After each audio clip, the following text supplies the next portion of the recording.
नमस्कार फ्रेंड्स, मैं रितेश व्यास ट्यूटोरियल के यूट्यूब चैनल पर आपका हार्दिक स्वागत करता हूं। मैं आपको जनरल साइंस के चैप्टर्स कराने वाला हूं। जो 10th क्लास के जनरल साइंस के चैप्टर्स हैं उनको हम यहाँ पर यूट्यूब के ऊपर करेंगे, क्योंकि इस लॉकडाउन पीरियड के अंदर काफ़ी ऑफलाइन क्लासेस नहीं हो पा रही हैं, तो उनका सब्स्टिट्यूट हम लोगों ने यहाँ पर ऑनलाइन क्लासेस के लिए शुरू किया है। तो मैं आपको बताना चाहूँगा कि ये जो क्लास हम लोग कंडक्ट कर रहे हैं, ये जनरल साइंस की क्लास कर रहे हैं और 10th क्लास की कर रहे हैं। और 10th क्लास का जो फर्स्ट चैप्टर है वो केमिकल रिएक्शन एंड इक्वेशंस है। उस चैप्टर का पहला पॉइंट हम आज की क्लास में डिस्कस करेंगे। तो मैं आपसे ये निवेदन करूँगा कि जो भी हमारी ये क्लासेस हो रही हैं, ठीक है, इन क्लासेस के अंदर आप रेगुलर हैं, ठीक है, और आप अपने जितने भी फ्रेंड्स हैं आप उनको बताएं कि इन क्लास के अंदर हम लोगों ने ये टॉपिक करना है और पूरा साइंस वाला सिलेबस करना है, और मैं पूरा साइंस वाला सिलेबस आपको कराने वाला हूँ। तो आपका कोई भी लॉस ना हो, इसके लिए मैं आपको गारंटी देता हूँ।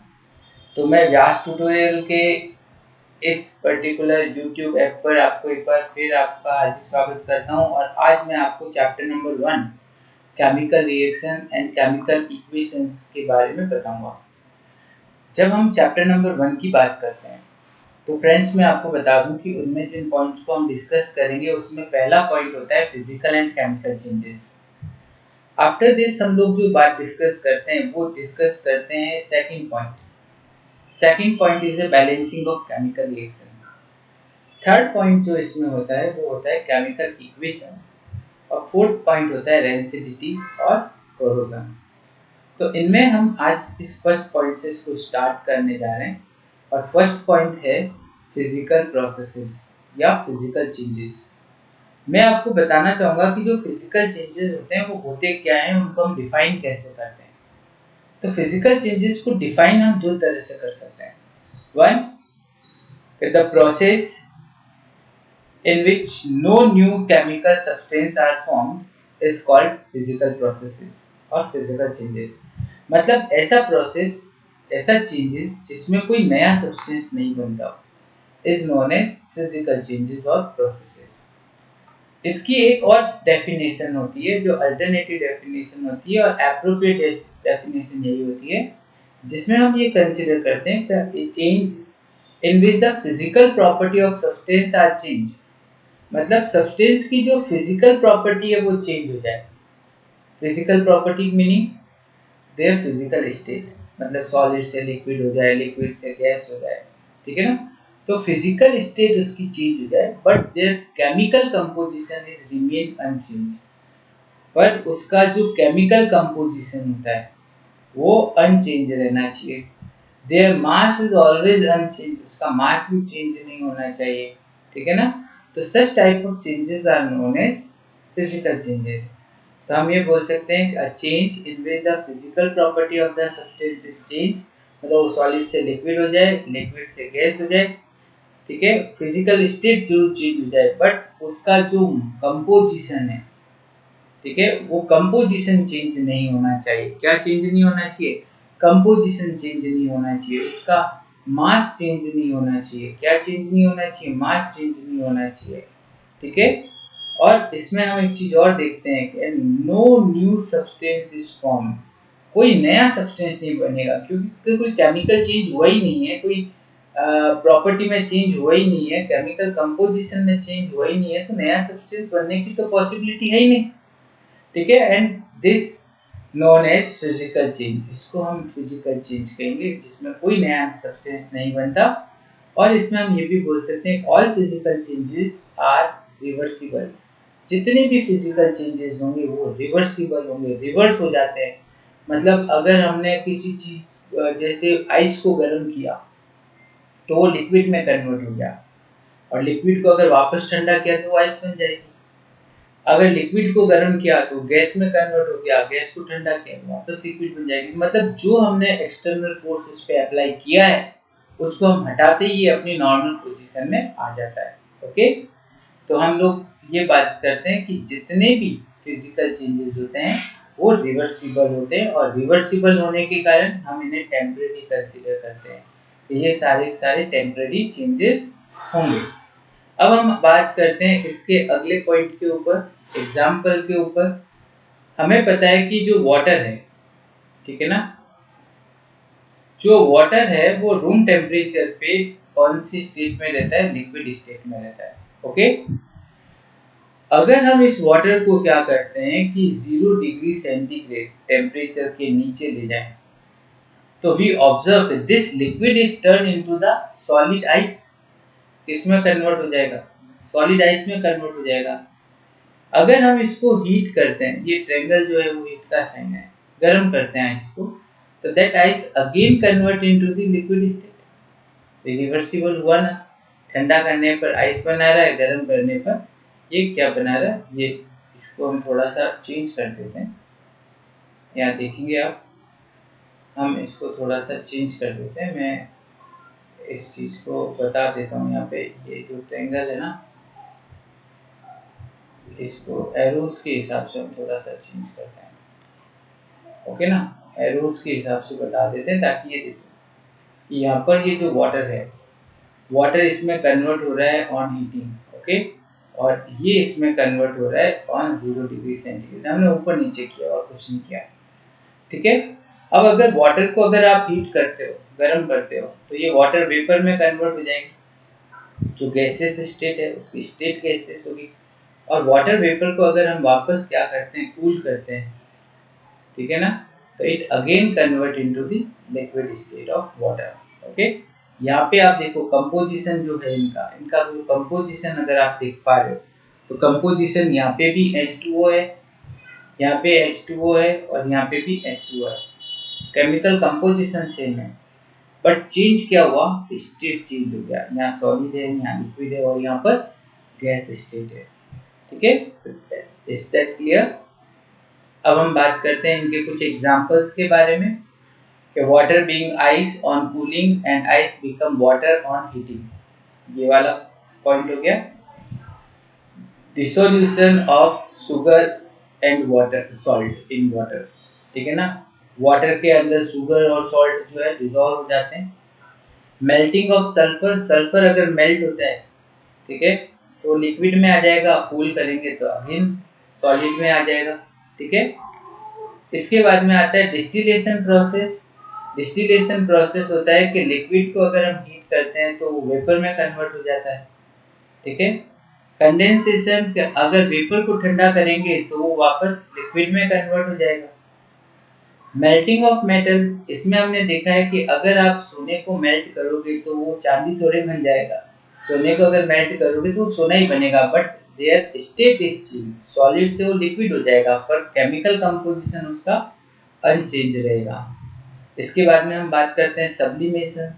सब्लिमेशन में क्या होता है कि हम लोगों ने देखा है कि सॉलिड जो होता है वो पहले लिक्विड में कन्वर्ट होता है, और लिक्विड जो होता है वो बाद में गैस में कन्वर्ट होता है ऑन हीटिंग। बट कुछ केसेस में ऐसा होता है कि सॉलिड सीधा ही गैस में कन्वर्ट हो जाए। इस चीज को हम लोग बोलते हैं सब्लिमेशन। क्या बोलते हैं? सब्लिमेशन बोलते हैं।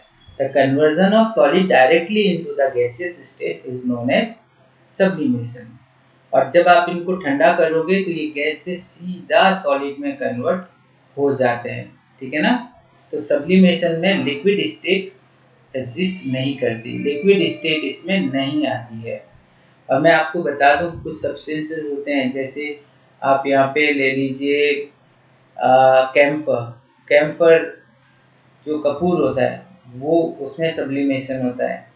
अमोनियम क्लोराइड है, उसमें सब्लिमेशन होता है। नेफ्थलीन है, उसमें सब्लिमेशन होता है। आयोडीन है, उसमें सब्लिमेशन होता है। ये सारे सब्लिमेशन शो करते हैं। इसके अलावा आपने देखा होगा कार्बन डाइऑक्साइड के बारे में, कि कार्बन डाइऑक्साइड को अगर कूल करते हैं तो ये गैस से सीधा सॉलिड में कन्वर्ट हो जाती है, ठीक है ना, गैस से सीधा सॉलिड में कन्वर्ट हो जाती है। इसमें भी लिक्विड स्टेट नहीं आती। और ये सॉलिड CO2 को हम ड्राई आइस कहते हैं। क्या कहते हैं? ड्राई आइस कहते हैं। और अगला पॉइंट आता है dissolution of sugar into the water. Water का इसमें घुलना, ये तो हमने पहले ही देख लिया था सॉल्ट और शुगर में। ओके, तो ये क्लियर हो गए इसके एग्जांपल आपको। देन हम बात करेंगे, वो करेंगे केमिकल प्रोसेसेस के बारे में। केमिकल प्रोसेसेस और केमिकल चेंजेस होते क्या है? तो फ्रेंड्स, मैं आपको बताना चाहूँगा कि the processes in which the original substance loses their nature, मतलब इसमें केमिकल कंपोजिशन चेंज हो जाए, वो अपनी नेचर को लूज कर दे, अपनी प्रॉपर्टी को लूज कर दे, ठीक है। And the identify and form new chemical substance of different property is called chemical processes और केमिकल चेंजेस। तो केमिकल चेंजेस में जैसे कोई चीज है, ठीक है, वो चीज क्या करेगी कि अपनी प्रॉपर्टी लूज कर देगी। वो अपनी प्रॉपर्टी लूज कर देगी मतलब उनका केमिकल कंपोजिशन चेंज हो जाएगा। और जब उनका केमिकल कंपोजिशन चेंज हो जाता है तो हमेशा नया सब्सटेंस बनता है, ठीक है। भले उसकी स्टेट कुछ भी हो, कोई फर्क नहीं पड़ता, but chemical composition is change in the chemical property. इसमें हम एक तरह से और डिफाइन इसको कर सकते हैं, a change in which the chemical composition and mass of a substance change, मतलब जिसमें केमिकल कंपोजिशन चेंज हो जाए, मास चेंज हो जाए, ठीक है। और always new substance is form, हमेशा एक नया सब्सटेंस बने, that is called chemical changes, ठीक है ना। और केमिकल चेंजेस में हम ये बात देख सकते हैं कि जब कोई नया सब्सटेंस बन ही गया है तो वो कभी भी रिवर्स नहीं होगा, तो वो इरिवर्सिबल होगा। और इरिवर्सिबल होने के कारण that changes are known as permanent changes, इनको हम परमानेंट चेंजेस कहते हैं। और हम लोग इसके कुछ एग्जांपल्स ले लेते हैं, जैसे ये कैल्शियम कार्बोनेट है, calcium carbonate is a limestone, okay. If we heated, अगर हम इसको गर्म करते हैं तो it convert into the calcium oxide and carbon dioxide, calcium oxide और कार्बन डाइऑक्साइड में कन्वर्ट हो जाएगा, ठीक है। तो this is a example of chemical processes, but this chemical reaction takes place in open vessel, ये ओपन वेसल में होनी चाहिए, समझ गए। क्योंकि केमिकल रिएक्शन तभी केमिकल चेंजेस में आएंगी जब वो ओपन वेसल में हो, खुले पात्र में हो, ओके। दूसरा हम बात करते हैं 2KClO3 is a potassium chlorate. अगर हम इसको हीट करेंगे KClO3 को, तो it convert into the 2KCl and 3O2, वो पोटेशियम क्लोराइड और ऑक्सीजन में डिकम्पोज हो जाता है, ठीक है ना। तो यहाँ पर भी ये कॉम्प्लेक्स से सिंपल में कन्वर्ट हो गया, यहाँ पे नया सब्सटेंस बन गया। क्या बन गया? यहाँ पे नया सब्सटेंस बन गया, और वो नया सब्सटेंस क्या है? पोटेशियम क्लोराइड और ऑक्सीजन, ऑक्सीजन बाहर चली जाएगी, एक वेसल इज ओपन।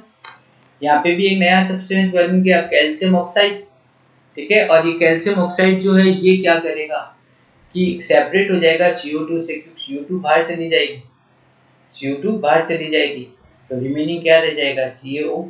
तो इसलिए हम ये कंसीडर करते हैं कि जहाँ पे भी कहीं कोई केमिकल रिएक्शन हुई है, ठीक है ना, तो वो केमिकल रिएक्शन अगर ओपन वेसल में हुई है तो that time is a chemical example of chemical changes, okay ना। तो ये आपका सेकंड पॉइंट हो गया। अब हम बात करते हैं इनके एग्जांपल्स की।